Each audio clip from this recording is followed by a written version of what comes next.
Bon, en principe, on doit être sur Facebook. Mhm. Je vais vérifier encore une fois.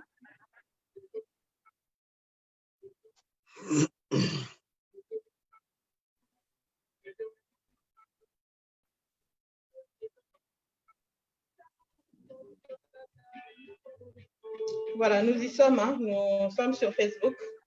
Oui. Alors, chers frères et sœurs congolais, vous qui nous suivez, toutes nos excuses, donc des problèmes techniques comme toujours. Donc voilà, on va mettre la musique pendant un temps, les temps de permettre à certaines personnes de se connecter. Donc voilà, partagez la vidéo où vous êtes.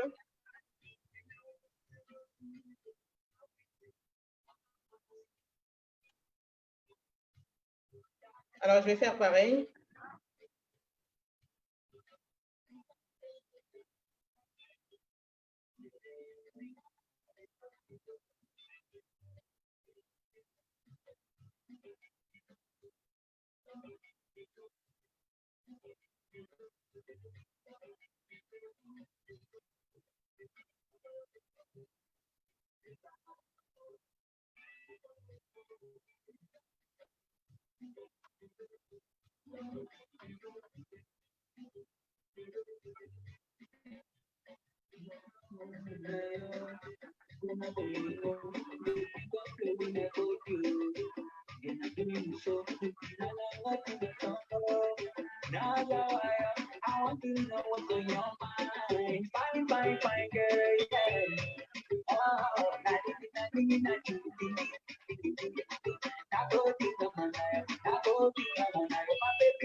Voilà, merci beaucoup de nous suivre. Merci, professeur Placide Mabaka, d'être là aujourd'hui pour éclairer la lanterne des Congolais.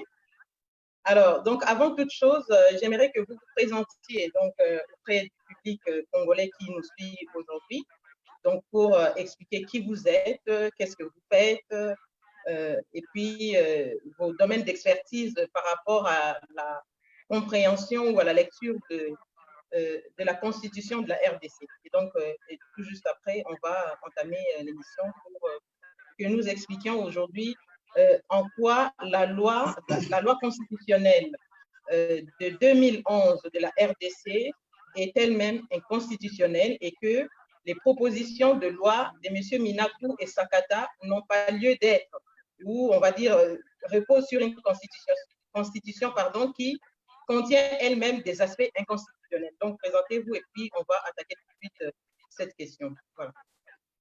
Oui, merci beaucoup, Madame Philo. Très brièvement, donc, je suis Placide Mabaka.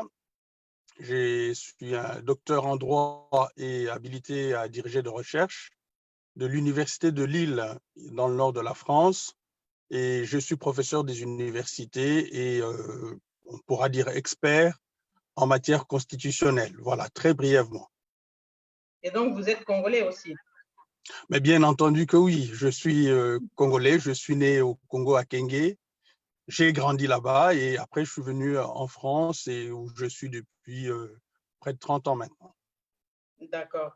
Alors, donc aujourd'hui, nous parlons des aspects inconstitutionnels de la révision constitutionnelle de 2011 de notre constitution, donc de la République démocratique du Congo. La loi Minaku et Sakata a été suspendue. Donc, l'examen de cette loi, excusez-moi, a été suspendu à l'Assemblée nationale. Donc, on va dire plutôt reporté pour le mois de septembre. Donc, cette loi va être réexaminée. Mais moi, je voudrais aujourd'hui que vous expliquiez aux Congolais qui nous suivent en quoi cette loi, parce qu'il y a des voix qui s'élèvent pour dire, parmi les juristes, les hommes de droit, pour dire que cette loi qui avait été révisée en 2011 est elle-même inconstitutionnelle. Donc, notre constitution de la RDC aujourd'hui est inconstitutionnelle ou contient des aspects inconstitutionnels. Donc, vous êtes constitutionnaliste. Je voudrais que vous éclairiez notre lanterne, nous dire un peu, nous aider à comprendre donc, cette matière. Ok, merci beaucoup. Pour la révision de la Constitution, en fait, pour comprendre un peu les problèmes qui se posent dans le débat concernant l'une des propositions de loi, Minaku Sakata, qui soumet complètement le parquet sous les ordres, on va dire ainsi, du ministre de la Justice, pour ne pas entrer dans des termes trop techniques, c'est que cette proposition de loi se base sur la révision qui a été opérée en 2011, cette révision qui a modifié l'article 149 et qui a consisté notamment à réviser l'article 149 et qui a sorti le parquet du pouvoir judiciaire. Donc, dans la version de 2006, il était prévu que le pouvoir judiciaire, qui est indépendant bien sûr du pouvoir législatif et exécutif, là on est dans le cadre de la séparation des pouvoirs, qui est une séparation non seulement organique, mais aussi une séparation fonctionnelle. Mais ici, au-delà de cette indépendance, c'est que dans le pouvoir judiciaire, on comptait les cours et tribunaux ainsi que le parquet y rattaché. Donc, les parquets qui sont rattachés aux cours et tribunaux et la Cour constitutionnelle, bien sûr, faisaient partie du pouvoir judiciaire. Et donc, ce pouvoir judiciaire est indépendant. Maintenant, que s'est-il passé en 2011? On se dit, on va réviser la Constitution de 2000, cet article 149, soi-disant pour la conformer à l'article 150 et 152, notamment la question de l'inamovibilité de magistrats du siège, c'est-à-dire ceux qu'on ne peut pas bouger n'importe comment, n'est-ce pas, pour leur donner une certaine sécurité, et seuls ces magistrats de siège peuvent jouir de l'indépendance. Et donc, comme ce sont seuls ces magistrats qui peuvent, d'après l'exposé des motifs, les motivations de ceux qui avaient proposé cette révision, donc il fallait sortir le parquet parce que le parquet pouvait recevoir des injonctions du ministre de la Justice.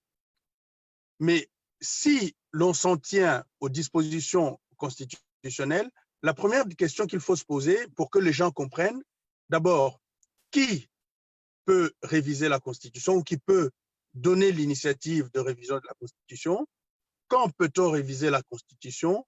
Et quelles matières peuvent faire l'objet de la révision? Sous-entendu, quelles matières ne peuvent pas faire l'objet d'une révision? En ce qui concerne le moment de la révision, ça, c'est l'article 219. Donc, je renvoie simplement. C'est-à-dire, on ne peut pas, par exemple, le faire en ce moment. Hein. On est en état de… comment on appelle ça encore? Pas état de siège, mais… état d'urgence. Voilà, on est en état d'urgence. Bon. Oui. Donc, en ce moment, c'est interdit. En état de siège, c'est interdit. Donc, il y a des moments où la révision de la Constitution est suspendue, n'est pas envisagée ou n'est pas envisageable. Maintenant, qui peut réviser la Constitution? L'initiative peut venir, comme on le dit, l'article 218 du président de la République, de membres du Parlement, ainsi de suite. Mais ce qu'il faut retenir, c'est que celui qui, en principe, peut réviser après l'initiative, sur l'initiative de ces personnes ou de ces institutions-là, c'est le peuple. Donc, ça ne peut se faire que par voie de référendum. Pas que, ça doit se faire par voie de référendum. Cependant, dit la Constitution, le Congrès, donc le Parlement réuni en Congrès, peut procéder à la révision de la Constitution également. Et c'est ce qui s'est fait en 2011. Mais là où se pose le plus gros problème, et c'est là qu'on peut parler de l'inconstitutionnalité de la révision de certaines dispositions constitutionnelles de 2011, c'est que quelles sont les matières cette fois-ci qui ne peuvent pas ou qui ne peuvent faire l'objet d'une révision que par le peuple, ce qu'on appelle, nous, le principe du parallélisme de forme et de compétence. Donc, contrairement à ce qu'on a souvent dit, et c'est ce que prévoit l'article 220, il y a des dispositions qu'on appelle intangibles, mais ces dispositions peuvent quand même faire l'objet d'une révision. Mais comme c'est le peuple qui avait adopté la Constitution par voie de référendum, celui qui a fait peut lui-même défaire.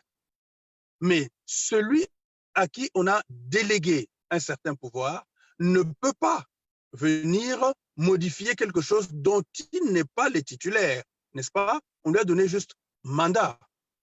C'est le mandant qui peut modifier et non pas le mandataire, n'est-ce pas? Et ici, quand on lit à l'article 220 de la Constitution, il y a des choses qui ne peuvent pas faire l'objet d'une révision constitutionnelle, notamment la forme républicaine de l'État, ainsi de suite. On y ajoute l'indépendance du pouvoir judiciaire, je dis bien l'indépendance du pouvoir judiciaire. Mais avant d'aller plus loin, d'aucuns diront que, mais on n'a pas touché à l'indépendance du pouvoir judiciaire. On a seulement sorti le parquet du pouvoir judiciaire.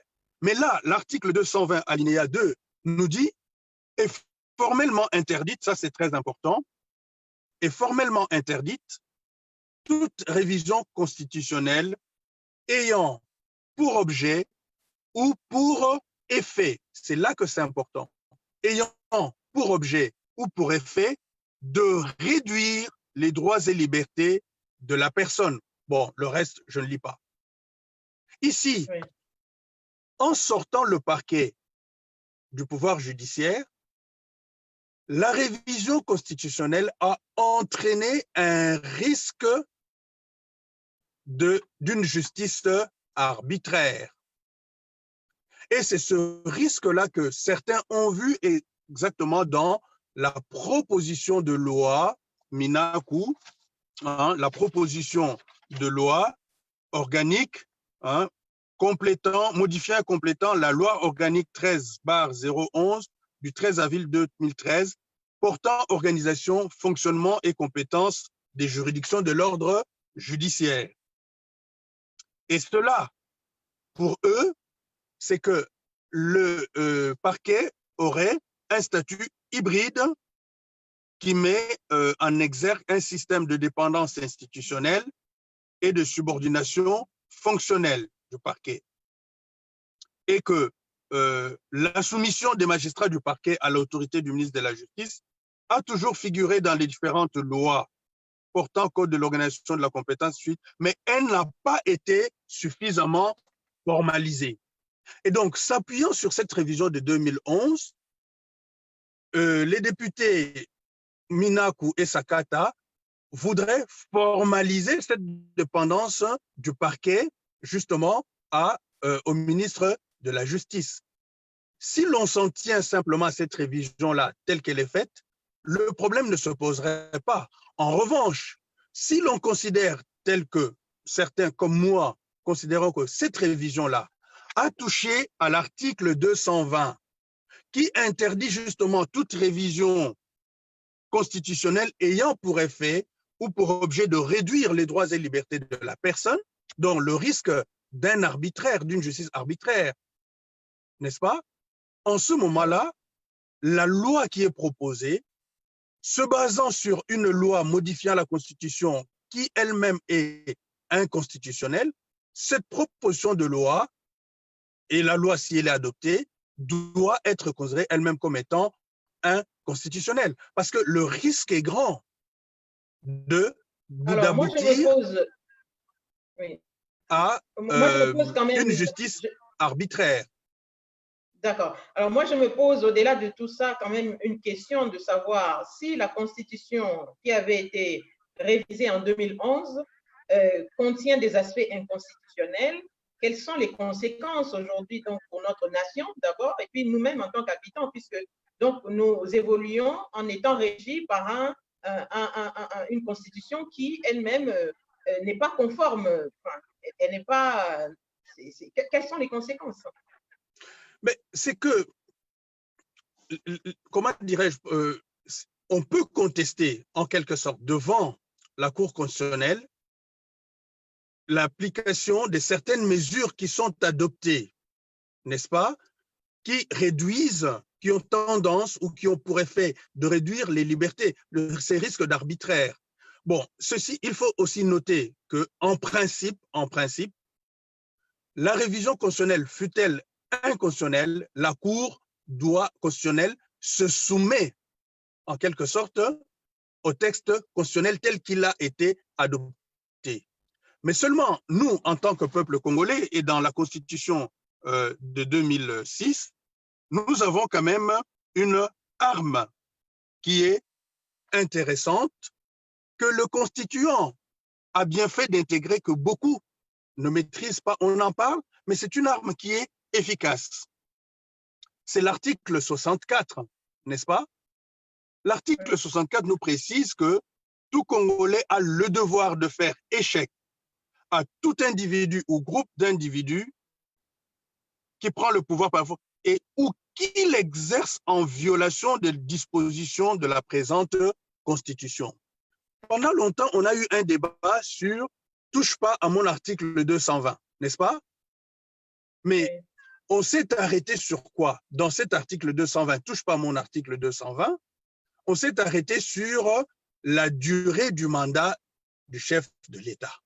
On s'est limité là. Mais l'article 220 ne concerne pas seulement la durée du mandat. Ça concerne également l'indépendance du pouvoir judiciaire. Ça concerne également la garantie effective, la protection des droits et libertés de la personne.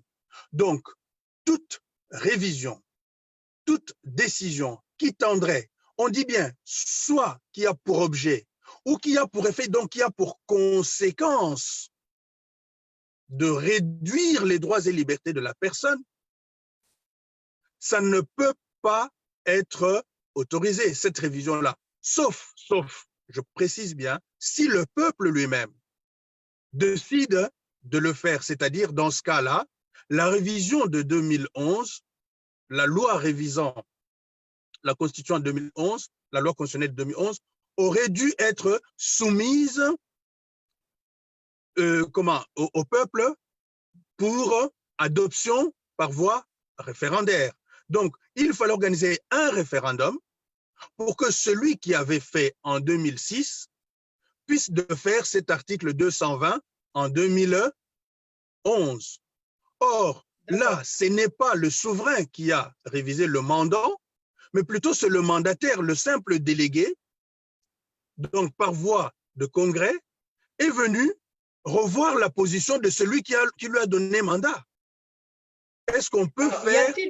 Y a-t-il possibilité, puisque là, visiblement, c'est une sorte, je vais dire, de coup d'État, si on peut les considérer, que les personnes à qui nous avions donné, donc, comment je vais dire, notre accord pour pouvoir gérer ces lois, donc c'est une sorte de coup d'État constitutionnel. Est-ce qu'il existe des mécanismes que nous, peuple, nous pourrions déclencher pour justement attaquer ces personnes devant la justice, à savoir donc tous les députés qui ont procédé, en tout cas, donc, à cette révision-là. Non, on ne peut pas attaquer les députés individuellement ou collectivement devant une quelconque juridiction. Non, simplement, comme je l'ai répété là, on a une disposition constitutionnelle qui nous permet de faire échec, justement, à la violation de la Constitution. Ce qui fait que, bon, l'article 64, vous avez vu par exemple les manifestations qu'il y a eu, le blocage de l'Assemblée nationale pour l'examen de cette loi, ainsi de suite. Mais le peuple, s'il avait été organisé, s'il y avait, entre guillemets, je ne dis pas qu'il faudrait le faire comme ça, mais j'essaie d'expliquer un peu le sens de l'article 64. Comment faire échec, mais en prenant ces mesures-là, en essayant d'empêcher, on a dit c'est un devoir de faire échec à tout individu ou un groupe d'individus qui exerce le pouvoir en violation des dispositions de la Constitution. N'est-ce pas? Donc, et oui. À partir de là, le peuple peut se lever et dire, voilà, c'est nous qui vous avons donné mandat et votre révision de 2011 affecte en quelque sorte nos droits et libertés parce que c'est vrai, il faut qu'il y ait quelques injonctions parce que le gouvernement, c'est lui qui détermine la politique générale, la politique pénale, n'est-ce pas? La matière qui détient la politique pénale de l'État. Et le ministre de la Justice garantit justement l'application de cette politique pénale. Et le ministère public est là pour appliquer justement cette politique pénale. Donc, il peut y avoir des injonctions qui sont positives, mais pas une soumission du parquet au ministère de la Justice ou au gouvernement, à l'exécutif. Parce que, d'une part, ça porte atteinte justement à la séparation des pouvoirs, d'une part, parce que la séparation de pouvoir n'est pas seulement une séparation des organes, n'est-ce pas? Il n'y a pas que des organes, mais ça sépare également les fonctions, c'est-à-dire que la séparation de pouvoir veut dire chaque organe doit exercer ses fonctions dans la limite de ses attributions.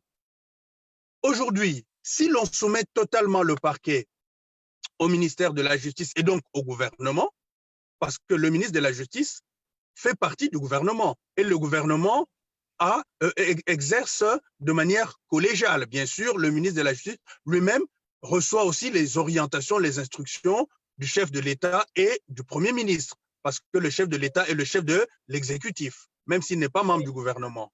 Donc, à partir de là, il suffirait que, je prends un cas extrême, un homme politique ne plaise pas, un dirigeant politique ne plaise pas à ceux qui sont au pouvoir, n'est-ce pas? Mais on peut lui fabriquer tout et n'importe quoi et enjoindre le ministère public de le poursuivre. Mais là, on tomberait dans l'arbitraire et la dictature totale. Et donc, la personne qui pourra enjoindre justement le ministère public, donc, c'est le ministre de la Justice dans ce cas-ci. Oui, oui. N'est-ce pas? Mais déjà, même dans les démocraties déjà établies, installées, consolidées, comme la France, le Royaume-Uni ou ailleurs, pour parler de la France, mais il y a ces tentatives-là qui ont existé. Et ici, en France, on a vu par exemple l'affaire Fillon. Que n'a-t-on pas entendu? On a dit que, mais le parquet financier avait été en quelque sorte, comment dirais-je, enjoint de remonter un peu, hein, de donner des rapports, de fournir des rapports quasiment tout le temps. Bon, c'est dire que dans le monde des humains, il faut éviter tout ce qui peut nous amener à poser certains actes qui réduiraient en quelque sorte le bon fonctionnement de la démocratie. Parce que l'indépendance de la justice est liée au bon fonctionnement de la démocratie, n'est-ce pas? Le juge judiciaire, n'est-ce pas, est garant des libertés fondamentales et dans ces judiciaires, il y a le parquet qui fait partie du judiciaire. Mais le sortir du pouvoir judiciaire et donc lui retirer toute forme d'indépendance et porte atteinte à la garantie, en quelque sorte, ou c'est un risque, dirais-je plutôt, peut porter atteinte. C'est un risque pour les droits et libertés des personnes. Donc, pour ma part, je suis de ceux qui pensent qu'il faudrait réintégrer le ministère, les parquets qui sont rattachés aux cours et tribunaux dans le pouvoir judiciaire. Et si j'avais été député ou sénateur, mon combat aurait été justement de, sinon, revoir l'ensemble de la Constitution, proposer une nouvelle Constitution, mais plutôt proposer la réintégration, le retour à l'écriture initiale de l'article 149 pour que le ministère public, les parquets redeviennent totalement indépendants et soit sous le contrôle du Conseil supérieur de la magistrature et non pas des politiques. Parce qu'il ne faut pas oublier, un ministre fait partie du gouvernement et le gouvernement, sont des politiques, n'est-ce pas? Il faut garantir cette séparation stricte des pouvoirs, même si bien sûr il y a des collaborations, mais tout cela, ce n'est pas simplement au niveau de la séparation des pouvoirs, c'est pour protéger les individus. Et l'État a pour rôle principal de protéger ses citoyens. Et la protection des citoyens passe par l'accès à la justice et le rejet de l'arbitraire, justement. On veut un état de droit. Et dans un état de droit, justement, l'état de droit, c'est la prééminence du droit, c'est la soumission de tous au droit et c'est l'accès à la justice. Donc, on ne peut pas poursuivre quelqu'un juste pour des raisons farfelues parce que voilà, sa tronche ne plaît pas ou parce que ses idées ne plaisent pas. Non, dans une démocratie, toutes les idées peuvent s'exprimer. Pour autant, on ne doit pas être poursuivi parce que on dit des choses qui ne plaisent pas, par exemple, à ceux qui sont au pouvoir. Et si le parquet n'est pas libre, si le parquet n'est pas indépendant, il y a ce risque-là. Ce risque-là est avéré. Ce n'est pas un risque potentiel, c'est un risque avéré. Ça s'est fait dans des grandes démocraties comme la France, comme la Belgique. En France, on l'a vécu pendant longtemps. Et c'est Mme Taubira qui est venue justement apporter cette réforme-là, n'est-ce pas? Et ça ne date pas de loin. C'est 2013 ou 2014, je ne sais plus. Parce que là, M. Minakou, quand on l'a suivi, il fait allusion à une injonction positive. Ça veut dire que ça pourrait toujours évoluer pour finalement aboutir à une injonction négative un jour. Mais exactement. Je dis encore une fois, nous sommes des êtres humains.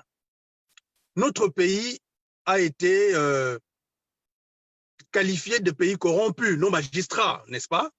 Souvent on dit qu'ils sont corrompus, ainsi de suite. Imaginez-vous, le supérieur hiérarchique dit, écoutez, il faut faire ceci, cela, et qu'on ne le fait pas. Est-ce qu'on ne risque pas son poste?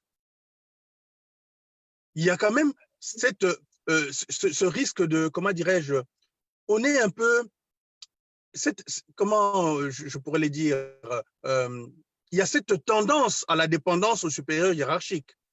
Parce que la promotion, on me dira encore, OK, c'est toujours le ministre va au Conseil supérieur de la magistrature, mais il y a une forme de relation affective dans le sens de la négativité, n'est-ce pas? Il peut y avoir une forme de chantage, n'est-ce pas? Nous sommes des êtres humains, ne nous voilons pas la face. Soyons réalistes. Encore une fois, ce n'est pas seulement le cas du Congo. Ça se passe partout dans le monde. Ça se passe partout. Il faut éviter, comment dirais-je, de tenter, comme on dit, le diable, n'est-ce pas? Ne tentons pas les diables, nous sommes des êtres humains.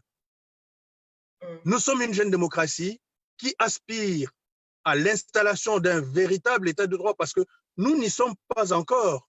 Et donc, si l'on veut cet état de droit, il faudra que l'on se donne tous les moyens. Et le premier moyen pour que notre État devienne vraiment un État de droit, c'est l'indépendance du pouvoir judiciaire et la réintégration du parquet dans le pouvoir judiciaire. Sans quoi, donc, on ira droit dans le mur. Ce risque d'arbitraire, c'est aussi le fait que ça crée comment je vais dire, une injustice, une forme d'injustice dans le traitement des magistrats de siège, comme on dit, et des magistrats dévoués du ministère public. Parce que là, du coup, les uns sont soumis à une sorte voilà, de dépendance, mais d'autres non. Est-ce que c'est comme ça qu'on doit voir ça aussi ou pas? Oui, bon, pas tout à fait parce que bon, on peut le voir aussi comme ça, mais ce qui est que, de manière générale, c'est vrai que c'est plus le magistrat du siège qui bénéficie de l'inamovibilité, par exemple. Mais moi, je soutiens l'idée que dans le contexte congolais, le parquet devrait également bénéficier de ce principe, de ce droit d'inamovibilité, pour éviter justement ce qui se passe. C'est-à-dire que euh, ce serait d'ailleurs aussi injuste, non seulement pour le magistrat, mais c'est aussi pour la société. Il y a une forme d'injustice sociale. Selon qu'on est riche, qu'on est ami, qu'on est parents, qu'on est de ceci ou de cela, on peut bénéficier vraiment d'une justice équitable ou d'une justice arbitraire. Regardez aujourd'hui, combien de gens se trouvent en détention sans avoir rien fait du tout, n'est-ce pas? Je connais un magistrat de parquet, je suis général, je suis colonel, je suis DGCC, j'ai beaucoup d'argent. Voilà, il y a quelqu'un qui m'embête, je veux prendre sa parcelle, il ne veut pas, je le trouve et moi je dis, allez, Bokangaye. Je donne de l'argent. La personne se trouve à Makala ou à Ndolo ou ailleurs, parce qu'il y a aussi des cours militaires, et reste en détention sans de fois être jugé pendant des mois et des mois. Ce qu'il faut retenir chez nous, le parquet joue un double rôle. Il est à la fois juge d'instruction et juge d'accusation. Contrairement à la France, où on a un juge d'instruction et on a le procureur qui peut accuser, n'est-ce pas? Donc, ce pouvoir-là du parquet, si le parquet n'est pas indépendant, si le parquet peut recevoir des pressions politiques, en l'occurrence, qui peuvent constituer des chantages pour son avancement, pour ceci, pour cela, qui risquent des sanctions disciplinaires pour n'avoir pas obéi à telle ou telle autre injonction. Là, on n'est plus dans un état de droit, on n'est plus en démocratie. C'est un risque énorme. Je ne dis pas pour autant qu'il faut laisser les magistrats du parquet faire tout et n'importe quoi non plus. Ils doivent veiller à la cohérence de la politique générale, de la politique pénale du gouvernement. Bien sûr, là, ce sont des mécanismes qu'il faut voir comment garantir cela. Mais en ce qui concerne l'instruction des dossiers, là, il faut faire très, très, très attention. Parce qu'on risque de tomber dans l'arbitraire. Alors, j'ai une question aussi qui me vient à l'esprit concernant le passage des élections à 2 tours aux élections à un seul tour. Disons, à l'élection, donc à un seul tour. Est-ce que ça aussi, c'est inconstitutionnel ou enfin, c'est ce changement-là qui a été fait? Non, ce changement n'est pas du tout inconstitutionnel parce que ça n'entre pas dans le cadre de l'article 220. Malheureusement, ce changement pose d'autres problèmes. C'est le problème de cohérence institutionnelle, je veux dire. Oui. Aujourd'hui, le chef de l'État est élu à un tour, n'est-ce pas? Donc, la majorité, elle est relative. Oui. C'est qu'on peut avoir un président qui est élu avec 15% de voix. C'est ça. Oui. Selon le nombre de candidats. Comme on peut avoir un président qui est élu avec 5%, j'exagère. Donc, c'est celui qui a le plus de voix qui est élu. Donc, il n'est pas majoritaire dans le pays, n'est-ce pas? Alors qu'il est censé être le président de tous les Congolais et le rassembleur, comme on dit, le père de la nation. Comment peut-on, c'est la question ici de la légitimité. Il a la légalité, n'est-ce pas? Mais la légitimité. Et cette légitimité-là, parce qu'on est dans le cadre justement des pouvoirs, notamment c'est par rapport au Parlement. Par rapport au Parlement. Et aussi le chef d'État, c'est par rapport au gouvernement. Parce que le gouvernement est issu de la majorité parlementaire ou de la coalition parlementaire, qui est une majorité, n'est-ce pas? Quel serait le poids de celui qui a été élu par une petite minorité par rapport à ceux qui sont élus par une grande majorité? c'est que la position, le statut même du chef de l'État est affaibli, a été affaibli par cette révision. On le voit d'ailleurs actuellement, ce qui se passe dans notre pays. Le chef de l'État, il y a des ministres qui refusent d'exécuter certaines ordonnances. On doit leur écrire certaines lettres d'injonction ou de menace, leur accordant 48 heures, et là, ils exécutent. Je n'ai jamais vu ça au monde. Vous voyez? Pourquoi? Parce que le chef d'État est fragilisé notamment par cette élection à un seul tour. Il n'a pas la majorité. Il ne pèse pas dans le gouvernement. Et là, après, pour que le chef de l'État pèse dans de telles circonstances, ça dépendra de sa personnalité. Et si c'est quelqu'un qui a une forte personnalité, on va être justement dans une forme de guerre. Donc, ça risque de créer une forme d'instabilité dans le fonctionnement des institutions. Alors là, il y a eu un petit problème de son, ça s'est coupé un petit peu. Donc, si vous pouvez juste reprendre cette partie, vous dites que le chef de l'État, effectivement, doit se saisir, je crois, de cette question, parce que ça s'est coupé pile poil au moment où vous étiez en train de… Oui. Je disais que le chef de l'État est fragilisé par rapport à son statut et il doit avoir une grande personnalité pour pouvoir s'imposer. Mais et s'il a une grande personnalité, s'il s'impose, mais ça va créer justement comment dirais-je, une forme de confrontation entre le chef de l'État et d'autres membres, et les membres du gouvernement et d'autres membres de l'exécutif, n'est-ce pas? Et du coup, on ne sera pas dans un fonctionnement cohérent, à peser en quelque sorte des institutions. Et c'est ce risque-là, d'où le retour également à l'élection du chef de l'État à 2 tours. Moi, j'aurais proposé plutôt que le Parlement, disons, l'Assemblée nationale en l'occurrence, soit élu à un seul tour, scrutin uninominal majoritaire à 1 tour, qui est un critère de stabilité de la majorité. Et d'ailleurs, ça permettrait que notre pays n'ait pas 500, 800, 900 partis. Tous ces partis alimentaires, le petit parti qu'on nous dit, oui, voilà, quelqu'un qui crée son parti, il met sa femme, ses enfants, allez, on dit c'est un parti politique sans idéologie, sans projet de société, ainsi de suite. Voilà, tout le monde crée aujourd'hui un parti. On veut aller en politique, on crée un parti. Mais pour laminer tout ça, il faut justement passer à un système, un scrutin uninominal majoritaire à 1 tour. On va dégager tout de suite une majorité, ça sera visible.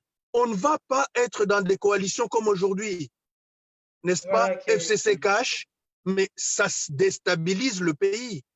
S'il y avait une majorité visible, comme ça se passe au Royaume-Uni, le problème ne se poserait pas. C'est là plutôt qu'il faut mettre un scrutin uninominal majoritaire à 1 tour, au suffrage exprimé, au suffrage, comment dirais-je, relative à 1 tour. En revanche, le chef de l'État, il faut absolument qu'il y ait le 2 tours. Parce qu'au premier tour, on élimine et au second tour, on choisit. On aura les 2 candidats qui pourront même débattre et présenter leur projet. Et en ce moment-là, on saura bien élire la personne. Et cette personne sera élue, aura, comment dirais-je, la légitimité au-delà de la légalité. Donc, il y aura 2 légitimités qui seront là, qui sont égales et qui peuvent chacun se dire que moi, j'agis dans mon domaine, vous agissez dans votre domaine, tout ça en collaboration et dans l'intérêt de la nation. Et le judiciaire serait là justement pour équilibrer la petite confrontation, le petit conflit qui pourrait exister entre les 2 autres pouvoirs. Parce que chez nous, le judiciaire, c'est un véritable pouvoir. Et c'est le pouvoir de l'équilibre des institutions. D'où la nécessité de préserver son indépendance, quel qu'en soit le prix. Et ça, pour y arriver, personnellement, je suis non pas pour la révision de la Constitution de 2006, mais plutôt pour qu'on reparte de zéro, entre guillemets, pour qu'on adopte une nouvelle constitution. Et là, je pourrais l'expliquer peut-être à un autre moment, comment procéder pour qu'on ait une constitution qui sera sacrée et sacralisée et qu'on ne va pas toucher à tout moment, à tout va, que ce soit une véritable constitution pensée par les Congolais, pour les Congolais, rédigée dans l'intérêt des Congolais. Parce que cette constitution de 2006, qui a été révisée en 2011, n'est pas la constitution des Congolais. J'ai l'habitude d'appeler ça un copier-coller et une constitution octroyée, parce que c'est une constitution qui est plus inspirée de la constitution française de 58, la 5e République, que les Français veulent rejeter d'ailleurs et qu'on a beaucoup modifié, et de la constitution belge de 1970 que les Belges ont rejeté eux-mêmes. Notamment la question de provincialisation, tout ça, des provinces. C'est comment une forme de bouillabaisse en quelque sorte. Mais ça ne reflète pas les réalités sociales et sociétales du Congo. C'est une constitution mêle tout en quelque sorte, je peux dire, pour ne pas utiliser d'autres termes. Ça ne convient pas à notre société et c'est une source d'instabilité constante. Et tant qu'on restera dans le cadre de cette constitution, contrairement à ce que peuvent penser certains de mes collègues, ça ne marchera pas. Moi, j'ai écrit un bouquin là-dessus, sur les 10 ans, hein, ce bouquin qui est là, n'est-ce pas, sur les risques justement de cette constitution de 2006. Hein. Et d'ailleurs, je prépare un autre ouvrage sur cette constitution, mais là, ça sera plutôt un projet de 2006 où je dis c'est entre stabilité et instabilité sociale, politique et institutionnelle. Je vais démontrer à partir de ce qui venait d'arriver là, depuis que le nouveau régime est en place, justement, entre la stabilité et l'instabilité du fait de la Constitution, tout simplement. Parce que chacun interprète ça à sa manière. Et certains pensent qu'on peut, parce qu'on lit le français, comprendre la Constitution en français courant. Non, c'est tout un langage. C'est un langage qui est codé, n'est-ce pas? Il faut être en quelque sorte initié pour décoder, décrypter justement ce langage. Quand on dit convocation en langage courant et convocation en droit, ça ne veut pas dire la même chose. C'est comme en médecine ou d'autres. Voilà, chaque science a son langage, n'est-ce pas? Il faut bien le décrypter. Donc, ce n'est pas tout le monde qui peut se permettre de parler de la Constitution, ce n'est pas tout le monde qui peut se permettre d'interpréter la Constitution, et même ceux qui ont fait le droit, tout le monde n'est pas habilité. Parce que, après, il y a aussi des spécialités, n'est-ce pas? Mais c'est vrai qu'un juriste, de manière générale, comprend le langage juridique, peut se permettre, mais après, il y a des expertises dans les domaines. En tout cas, merci pour tous ces éclairages donc, sur le plan juridique. Et nous, en tant que mouvement, hein, puisque je ne sais pas si je peux considérer déjà que vous avez rejoint le mouvement « Le Congo mérite mieux » ou pas, mais nous, ça nous ferait plaisir dans tous les cas. Je pense que je le considère déjà. Vous nous conseillez quoi, nous, en tant que mouvement politique, donc, professeur, pour formuler en fait des recommandations au chef de l'État, par exemple, parce que notre rôle aussi, c'est d'aider ceux qui sont là en train de diriger. Le Congo mérite mieux ne veut pas se positionner comme une organisation qui est là juste pour taper, voilà, juste pour venir taper sur ceux qui travaillent peut-être durement aussi, parce qu'on n'est pas là.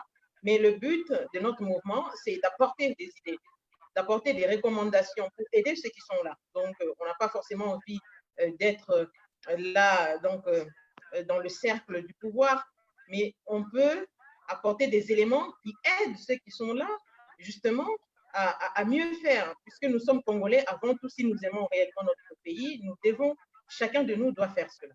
Donc, vous, en tant que membre du mouvement Le Congo mérite mieux, qu'est-ce que vous proposez donc à notre mouvement en direction du chef de l'État, en fonction justement par rapport à cette constitution? Bon, comme je l'ai dit tantôt, bon, moi j'ai déjà formulé quelques propositions dans le cadre de mon ouvrage, mais et je pourrais les soumettre aussi au mouvement, parce que le Congo mérite en effet mieux. Hein. Nous sommes avant tout ressortissants de ce pays-là, et un jour, il y aura d'autres qui seront là, mais nous devons savoir ce que nous léguons. Hein. Comme le dit d'ailleurs l'hymne national, nous devons léguer un Congo plus beau qu'avant. Plus beau, ce n'est pas seulement beauté esthétique. Plus beau, c'est-à-dire avec des institutions stables, un pays économiquement assis, un pays en paix, ainsi de suite. Donc, ce que je peux proposer, c'est effectivement voir dans quelle mesure on pourra soumettre certaines recommandations et lesquelles. Maintenant aussi, il faut voir dans quelles circonstances on peut les soumettre. Et le mieux serait, tout en soumettant peut-être de propositions à ceux qui sont en place, que ce soit au Parlement, que ce soit au président de la République ou à d'autres, mais travailler surtout sur le citoyen. Le citoyen, c'est lui, hein, celui que chacun appelle le peuple. Nous avons le peuple, mais le citoyen, il faut l'éduquer. Or, aujourd'hui, pas la plupart, les partis politiques, qui pour moi d'ailleurs n'existent pas au Congo, ne font pas leur travail, n'est-ce pas?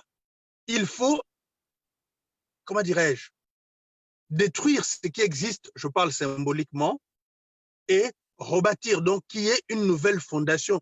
Au fond, depuis 1960, à mon avis, nous n'avons pas encore bâti le Congo, c'est-à-dire nous n'avons même pas encore commencé à poser les fondations du nouvel État. Il n'y en a pas. Les fondations, on ne les a pas encore posées. On a eu la loi fondamentale. C'est une loi octroyée, n'est-ce pas? Ce sont les Belges qui l'ont rédigée.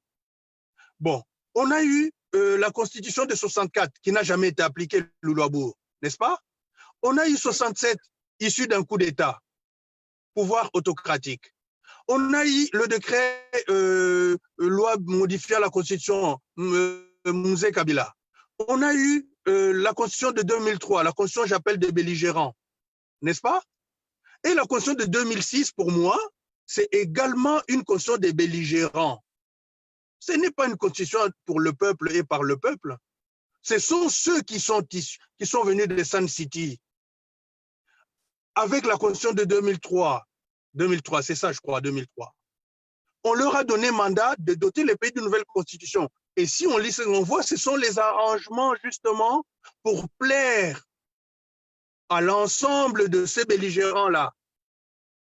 Et certains, d'ailleurs, disent aujourd'hui au nouveau chef de l'État qu'il doit composer avec eux s'il veut exercer son pouvoir en paix.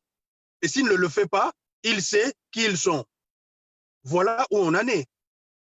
Dans un état de droit, on ne peut pas se permettre d'entendre de tels propos. On est encore dans un pays où les dirigeants sont encore dans un esprit de rebelle, de rébellion. Ce sont des chefs de rebelles, ce sont des chefs de rébellion.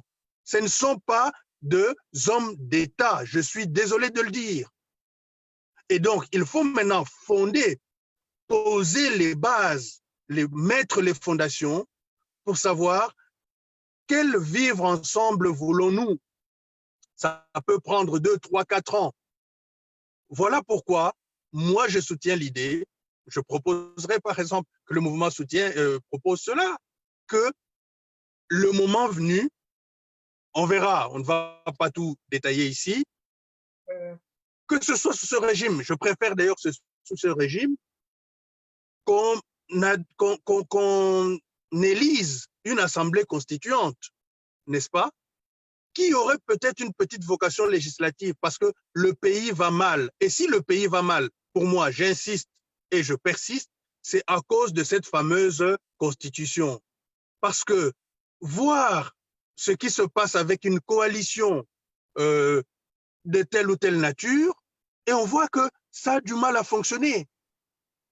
Nous sommes une jeune démocratie, nous ne pouvons pas nous permettre d'avoir une élection d'une assemblée parlementaire à la proportionnelle. Ça déséquilibre tout, ça atomise les voix, et donc il y a des tout petits partis, et après il y a le chantage, et ça crée une instabilité politique. Donc le projet du chef de l'État de projet de société de chef de l'État aura du mal à se mettre en place parce qu'il va trouver peut-être, comme on est dans une coalition, cohabitation, moi j'appelle ça, parce que tantôt c'est la coalition quand ça plaît à tous, tantôt c'est la cohabitation quand ça déplaît à un des camps. On ne peut pas avancer avec ça. On ne peut pas. Nous devons repenser notre mode de gouvernance. Nous devons repenser même la forme même de l'État. Je vais plus loin.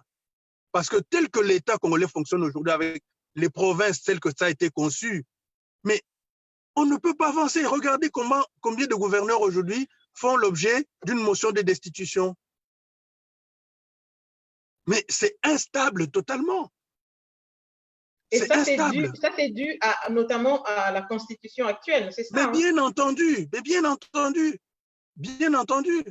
Parce qu'on est dans un État qui, au lieu d'être unitaire, est ce que moi j'appelle un État unitaire à fonctionnement fédéral, à vocation fédérale. On est dans une forme d'État fédéral ou dans un système fédéral, mais habillé sous forme d'État unitaire avec, soi-disant, la décentralisation, qui n'est même pas encore mise en place.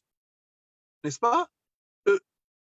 Quand vous voyez le statut de province, quand on parle de collectivité territoriale décentralisée dans la Constitution, la province n'est pas citée. Il y a la ville, la commune, le secteur et le village, je crois, l'article 3, qu'est-ce que ça dit, sauf erreur de ma part. Voilà, et la chefferie, voilà. Ville, commune, secteur et chefferie. J'ai appelé ça village, la chefferie. Mais quel est le statut juridique de la province? Mais pour comprendre ça, il faut aller lire l'article 210, là où il y a la répartition des compétences. Et c'est là qu'on voit que c'est un mécanisme de répartition fédérale comme ça se passe en Allemagne, en Italie. Donc, il y a un mélange de genres dans un État qui est une jeune démocratie qui aspire à la paix, à la stabilité. Ce n'est pas possible. Ce n'est pas du tout possible. C'est une arnaque. Alors c'est de l'arnaque et soyons quand même clairs, ce mélange-là que vous citez, ça a été fait par qui? Donc, ceux qui étaient là. Donc, mais par les belligérants. Mais par les belligérants qui ont rédigé la Constitution, c'est 1+4. C'est le 1+4. Et ceux qui sont venus massacrer, c'est le pouvoir qui vient de sortir. Bon, massacrer, je ne sais pas. À rédiger une constitution monstre à plusieurs têtes, et ceux qui viennent de sortir, le pouvoir sortant, on a rajouté des choses. Oui, mais le pouvoir sortant, ce n'est pas lui qui a rédigé cette constitution. Et je retiens le terme monstre. Qui est venu réviser cette constitution sur une base, vous venez tout à l'heure de dire, qui est venu réviser cette constitution sur une base inconstitutionnelle. Certains aspects donc, de cette constitution sont inconstitutionnels, d'après ce que vous avez dit.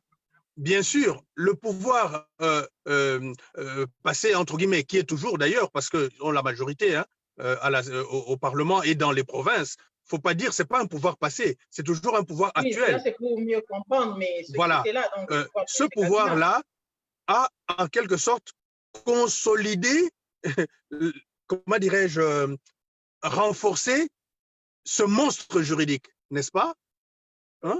Ça lui a rajouté d'autres cornes. Mais ce n'est pas ce pouvoir-là qu'il a conçu. C'est le 1+4 qu'il a conçu. Parce que c'est cette constitution qui nous a amenés aux élections de 2006. Et le 1+4 avait pour mission de doter justement le pays d'une nouvelle constitution sur la base de la constitution issue des Sun City. Donc, on n'est pas sorti dans cette logique de belligérants. Et il faut sortir dans cette logique de belligérants pour entrer dans une logique de nation, n'est-ce pas? Un peuple unique et uni. On n'est pas un peuple uni et unique. Aujourd'hui, on le voit d'ailleurs, même quand on nomme un ministre, voilà les gens de telle province, ils sont, on a vu avec le procès Caméré, n'est-ce pas? Ça chauffait à Bukavu, n'est-ce pas? Pourquoi? Parce qu'on dit, il est de chez nous, notre province, notre village, notre secteur, ainsi de suite. On est dans une forme de provincialisation, tribalisation en quelque sorte du pouvoir, n'est-ce pas? Et on ne peut pas vivre comme ça.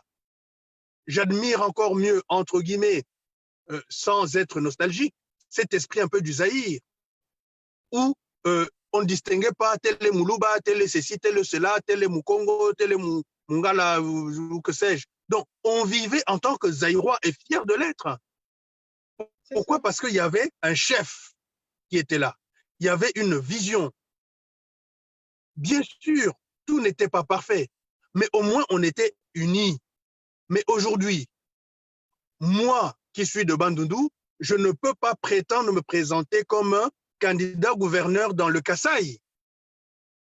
Alors qu'avant, on avait des commissaires régionaux, sous-régionaux, qui venaient de partout. L'exemple type aujourd'hui des effets de cette unité-là, c'est Konde Vilakikanda, n'est-ce pas? Qui est élu, je crois, du Sud Kivu, de Nord Kivu, je ne sais plus.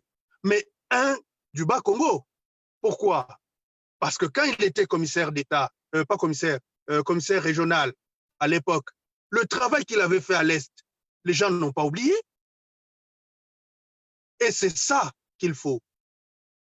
Aujourd'hui, qu'on repense que quelqu'un qui est congolais, il peut vivre à Lubumbashi sans qu'on lui dise que tu es de Kasaï, comme on l'avait vécu dans les années 90. Là. On va chasser les Kasaïens. Comme il y a eu cette tendance-là pendant le procès Kamere dans le Sud Kivu, pour dire qu'on va s'attaquer aux Kasaïens parce que le chef de l'État est du Kasaï et donc les Balouba. Mais on ne peut pas vivre comme ça. On ne peut pas. Ce n'est pas une nation, ça. C'est ça, effectivement. Et tout ça, c'est dû à la Constitution. Je signe et persiste, c'est dû à la Constitution. Cette mise en place des provinces qui a été mal conçue. Donc, on est dans un État hybride, dans un État, un véritable monstre administratif. Et un risque donc, pour l'équilibre. Oui, c'est ça. Donc, du coup, nous, Congolais, nous ne devrions plus accepter aujourd'hui des gens qui font la rébellion et qui nous font retarder donc, de plusieurs années. On ne doit plus accepter ça. Donc, parce que si vous dites que cette constitution, justement, a été conçue par ceux qui, donc, les rebelles de l'époque, en tout cas les belligérants et tout, voilà, donc, ils taillent sur mesure des lois qui satisfont les uns et les autres. Donc, on ne doit plus accepter cela. Et nous avons un devoir d'accompagner le chef de l'État qui est là aujourd'hui. C'est un Congolais qui est là. Certes,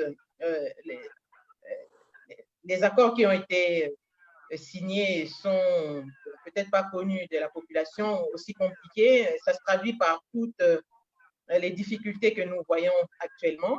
Mais je pense que les Congolais doivent voir dans quelle mesure accompagner le chef de l'État, dans quelle mesure l'aider donc à réaliser, sans forcément être de son camp politique. On peut être, avoir des avis divergents, mais face à quelque chose qui semble être quelque chose de plus précieux pour nous, à savoir notre pays, on doit tous se liguer, tous être d'accord pour pouvoir faire avancer les choses, faire aller les choses de l'avant. Donc, moi, je vous demanderai un dernier mot de la fin. Donc, vous avez tout expliqué. Donc, une réflexion générale sur cette constitution de 2011 et puis sur l'impact que cela peut avoir sur la stabilité des institutions pour clôturer. Oui, comme je le disais, mais je dirais d'ailleurs que tout Congolais a devoir d'accompagner non seulement le chef de l'État, parce que lui, c'est une des institutions, mais également les autres institutions, n'est-ce pas? Oui. Nous devons accompagner aussi bien le Parlement, le gouvernement, le chef de l'État. Sinon, ce serait une forme de discrimination, parce que le chef de l'État n'a pas l'ensemble des pouvoirs. Donc, l'accompagnement ici, c'est aussi la sensibilisation. Il y a quelque chose qui me chagrine. Je suis en contact avec beaucoup de ceux qu'on appelle honorables. Mais la plupart, je ne sais même pas s'ils ont déjà, comment on appelle ça, les assistants parlementaires. En tout cas, j'ai l'impression que non, ou on prend des membres de la famille qui n'ont aucune compétence. Deuxièmement, beaucoup de députés, beaucoup de sénateurs ne sont pas formés. Je pense qu'il faut aussi les aider, qu'on forme aussi ces honorables-là aux questions constitutionnelles. Il ne suffit pas de lire la Constitution pour la comprendre, n'est-ce pas? Et il faut sensibiliser ces gens-là. Et bien sûr, le chef de l'État, c'est lui le garant des institutions, c'est lui qui donne un peu l'impulsion. comme je venais de dire, le problème aujourd'hui, c'est aussi son statut qui est fragilisé.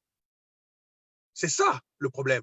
Mais ceci dit, on peut toujours accompagner et on doit d'ailleurs l'accompagner. Nous n'accompagnons pas des personnes, nous accompagnons des institutions. Et le le président de la République, c'est une institution en tant que telle. Il faut que les gens fassent la distinction entre Félix Antoine Tshisekedi Tshilombo en tant qu'individu et Félix Antoine Tshisekedi Tshilombo en tant qu'institution, président de la République. Donc, on ne doit pas mélanger ça. Et si on arrive à faire cette part de choses-là, comme Janine Mabunda, qui est la présidente de l'Assemblée nationale, on peut l'accompagner en tant que président de l'Assemblée nationale sans pour autant être ami avec l'individu. On peut ne pas l'aimer, mais accompagner plutôt l'institution qu'elle dirige. Donc, il faut que chacun de nous... Cet accompagnement prend une forme de recommandation, une forme de, exactement. De sensibilisation comme que nous faisons maintenant. Exact. Ou même par des billets de conférences, débats, hein, oui, qui peuvent être organisés avec d'autres députés, mais au sein des institutions, ainsi de suite. La formation. Mais il faudrait que ces gens-là soient aussi à l'écoute, n'est-ce pas? Et surtout qu'ils lisent les travaux des scientifiques. Nos dirigeants ne lisent pas, le problème est là. Aujourd'hui, si la France est ce qu'elle est, la réforme de 58, Charles de Gaulle a mené cette réforme-là, ce n'est pas lui qui l'a pensé, c'était un militaire, un général. Mais il s'est inspiré des travaux qui ont été menés par des scientifiques, des juristes, des politistes qui critiquaient la 3e et la 4e République, n'est-ce pas? Il s'est inspiré de ça pour réformer et proposer la 5e République. Les dirigeants politiques doivent travailler avec les scientifiques. Ils doivent s'entourer des bons, quand je dis bons scientifiques, c'est-à-dire des gens qui ont de vues objectives, qui ne vont pas travailler pour quelqu'un parce qu'il va payer ou ceci, cela. Non. Donc, la science, c'est une chose. Il faut que nous puissions travailler avec ces dirigeants, qu'ils comprennent que la science, c'est une chose, la politique, c'est autre chose. Mais au moins qu'ils lisent. Après, ils sont libres de prendre leurs décisions au regard de leur réalité politique. Mais tout cela doit concourir au bien-être du peuple. C'est ça, moi, qui m'importe. L'intérêt général. Oui. L'intérêt général, et c'est ça qui manque aux citoyens, aussi bien aux citoyens qu'aux dirigeants, parce que c'est les citoyens qui choisissent les dirigeants. Je partage totalement votre avis. Ils doivent lire les travaux scientifiques sur la manière d'appréhender, d'exécuter, de réaliser certaines choses, mais aussi consulter les scientifiques. Moi, en France, ici, je suis dans une formation doctorale et je vois mes professeurs, je vois les travaux de l'université qui sont utilisés par la gendarmerie ici, utilisés par la présidence de la République, utilisés par... voilà, c'est utilisé. L'État, les institutions publiques font recours aux professeurs, font recours aux scientifiques pour justement se dire comment on appréhende telle chose. Vous êtes des personnes qui réfléchissez, qui pensez cette chose tous les jours, c'est ça que vous faites. Comment vous pensez qu'on peut exécuter telle chose sur le plan scientifique, c'est-à-dire on allie la théorie à la pratique et eux, c'est des praticiens, c'est des gens qui exécutent tous les jours, ils essayent de trouver les justes milieux dans ce qu'on leur donne comme information. Mais chez nous, on considère qu'effectivement, puisqu'on a vu beaucoup de professeurs aussi qui sont à la base de beaucoup de problèmes dans notre pays, ce sont des grands professeurs, soi-disant, qui ont détruit le pays, qui ont, je ne sais pas moi, proposé des lois ou des choses de modification qui sont à la base des malheurs du peuple. Et donc, les gens n'ont plus confiance en ces personnes. Mais cela n'empêche pas de trouver des personnes quand même dignes de foi, des personnes vraiment des intellectuels, des personnes qui réfléchissent, qui peuvent apporter une autre manière d'appréhender les choses et de réaliser certaines actions. Et donc, si le chef de l'État ou les institutions qui sont en place maintenant nous suivent et qui peuvent tirer les leçons de nos émissions, même si nous les faisons sur Facebook essentiellement, je pense que ça peut être une bonne chose parce que chacun de nous a le devoir d'apporter quelque chose dans notre pays. Fini maintenant ces temps où tout le temps les partis politiques sont là parce que justement on dit ça, vous êtes systématiquement contre cela. On dit ceci systématiquement. Quand vous devez être contre, cela doit se justifier par des faits ou par des... Il faut qu'il y ait des justifications réelles, hein, des justifications sensées aussi, hein, et qui se basent sur des principes de loi ou des principes fondateurs de notre pays. Donc, voilà un tout petit peu. Si vous avez un dernier mot, sinon on va couper là tout de suite. Non, sur les scientifiques, parce que moi, je ne voudrais pas laisser passer cela entre guillemets. C'est vrai qu'il y a beaucoup de professeurs, disons, oui, des professeurs, on va dire, qui, à mon avis, ont détruit le pays. Mais maintenant, il n'y a pas qu'au Congo, ailleurs aussi ça existe. Mais moi, je ne les appelle pas les scientifiques. Un scientifique, c'est quelqu'un qui apporte un point de vue objectif. Ce n'est pas lié à, la politique, comment dirais-je, à telle ou telle situation bien précise ou pour plaire. C'est-à-dire que ceux-là, moi, je les appelle les scientifiques partisans, n'est-ce pas? Et ils sont prêts à tourner Kazakh à tout moment parce qu'ils doivent satisfaire X ou Y. Ce sont des mauvais conseillers. Et je pense que c'est dû aussi à la formation qu'ils ont reçue. Parce qu'il y a un problème de complexe. Hein? Il y a un problème de complexe là. C'est que, bon, lorsque, admettons, je prends un exemple, j'ai quelqu'un qui me consulte, il va me payer. Bon, prenons même pour un avocat qui défend un individu quelconque, mais la personne est là, l'avocat doit défendre son intérêt. Mais l'avocat ne va pas faire tout ce que demande la personne. L'avocat assiste, mais aussi conseille, n'est-ce pas? Pour dire que non, ça, c'est pas bon, il ne faut pas qu'on fasse ceci, mais plutôt il faut qu'on fasse cela. C'est ça aussi, défendre l'intérêt de manière objective. Nos scientifiques, mes collègues, doivent faire la science non pas, comment dirais-je, de manière circonstanciée ou circonstancielle, mais plutôt d'une manière générale. C'est-à-dire que leurs idées doivent être éprouvées, quelles que soient les étapes, quel que soit le moment, ainsi de suite, et non pas juste répondre à la vision de X ou, bon, je ne sais pas si le mot existe, rendre scientifique l'idée d'un politique et tenter de justifier cela en faisant passer par la science. Ça, non. Ça, non. Malheureusement, ça a commencé déjà sous la Deuxième République, n'est-ce pas? C'est pour ça que je parle de formation. Ça dépend où on a été formé, comment on a été formé et quelle est sa personnalité également, n'est-ce pas? Lorsqu'on a été formé dans un endroit où on débat librement entre étudiants et professeurs ou autres, ainsi de suite, que le professeur n'est pas un dieu qui se met d'un côté ou qui a la science infuse, hein, lorsqu'on a un peu d'humilité scientifique, on peut aider nos dirigeants en leur disant que vous voulez ceci, mais voilà ce que la science dit. Mais après, c'est à vous de prendre votre décision. Mais au moins d'un point de vue scientifique, lui sait que le dirigeant, voilà ce que dit la science. Mais ça s'est fait, comme ici, en France, on a vu avec la fameuse Covid là. Hein? Au Congo aussi, on a créé des comités techniques, des scientifiques. Mais si on le fait dans le cadre de maladies infectieuses, pourquoi ne pas le faire en droit? Pourquoi ne pas le faire en sociologie ou que sais-je? Voilà. Donc, les scientifiques doivent être là et mener ce qu'on appelle de recherche-action, pas seulement de la théorie, c'est-à-dire avancer des idées qui peuvent être aussi appliquées, n'est-ce pas? Même si ce n'est pas appliqué aujourd'hui, mais demain, c'est que ce soit, comme on dit, entre guillemets, pour faire une analogie bancable, n'est-ce pas? Un projet bancable, c'est un peu ça que la science doit apporter. Ces idées-là qui doivent être appliquées, et si ça s'applique, voilà, on aura du résultat. Et non pas des théories simples que nous appelons, nous, excusez-moi, la masturbation intellectuelle. Ça, c'est dépassé, ça. Je vous remercie, professeur, d'avoir participé donc, à cette c'est moi émission. qui vous remercie.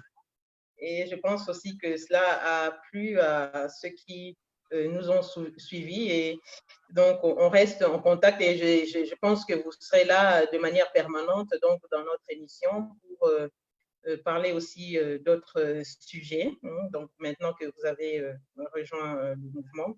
Donc, on se retrouve le dimanche prochain. Merci à vous de nous avoir suivis. Au revoir. Merci, au revoir.